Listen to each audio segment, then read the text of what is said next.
নমস্কার বন্ধুরা, কেমন আছো সবাই? আশা করি সবাই ভালো আছো। তো আমি একটা সজনে ডাঁটা রান্না করে দেখাবো আলু দিয়ে, সর্ষে বাটা দিয়ে। তো প্রথমে আমি কড়াইতে সর্ষের তেল গরম করে নিলাম, তারপরে আমি একটু দিয়ে দিলাম রাঁধুনি ফোড়ন। এবার আমি দিয়ে দেবো আলুগুলো, আলু আর সজনে ডাঁটা কেটে ধুয়ে রাখা। তো এবার আমি দিয়ে দেবো লবণ স্বাদ মতো আর হাফ চামচ হলুদ গুঁড়ো।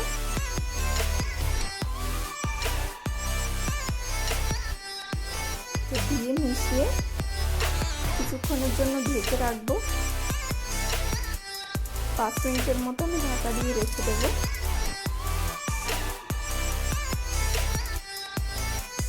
তো ঢাকনা খুলে দেখলাম যে অনেকটা সেদ্ধ হয়ে গেছে, অল্প একটু সেদ্ধ হয়ে গেছে। তো আমি একটাই কাঁচা লঙ্কা দিলাম আর একটু দিয়ে দিচ্ছি টমেটো বাটা, তাতে কালারটা খুব ভালো আসবে। কাঁচা লঙ্কা একটা দিয়েছি, তার কারণ হচ্ছে আমি সর্ষে বাটার সাথে কাঁচা লঙ্কা বেটে নিয়েছিলাম। তো একটু ঢেকে নিয়েছিলাম 2-3 মিনিটের মতো, যাতে টমেটোটাও ভালো করে হয়ে যায়। তো এবার আমি দিয়ে দিচ্ছি সর্ষে বাটাটা। সর্ষের সাথে সামান্য একটু বাদাম বাটাও ছিল, চিনে বাদাম আর কাঁচা লঙ্কা ছিল। এটা সব কিছু দিয়ে কষিয়ে নেব ভালো করে।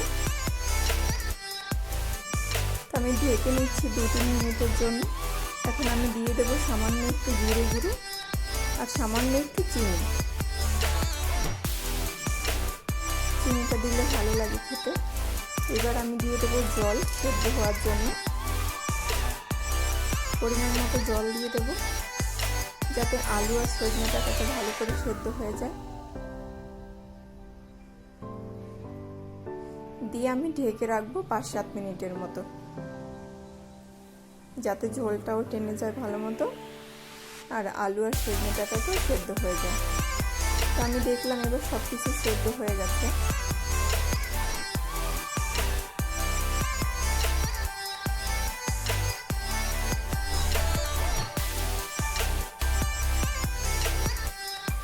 তো আরও একটু আমি জলটা শুকানোর দরকার ছিল, সেই জন্য আরও একটু ঢেকে রেখেছিলাম 2-3 মিনিটের মতো। তো এখন দেখলাম যে পুরোটা ভালো মতো সেদ্ধ হয়ে গেছে। এখন একটুখানি উপর থেকে ধনে পাতা ছড়িয়ে দিলাম। এবার আমি উপর থেকে সামান্য একটু সর্ষের তেল দিয়ে দেবো। এটা আপনারা না চাইলে দিতে না পারেন, এটা দিলে আমার খেতে ভালো লাগে। তো রান্নাটা আমার কমপ্লিট হয়ে গেছে। যদি ভালো লাগে তাহলে like, share, comment and subscribe করে দেবেন।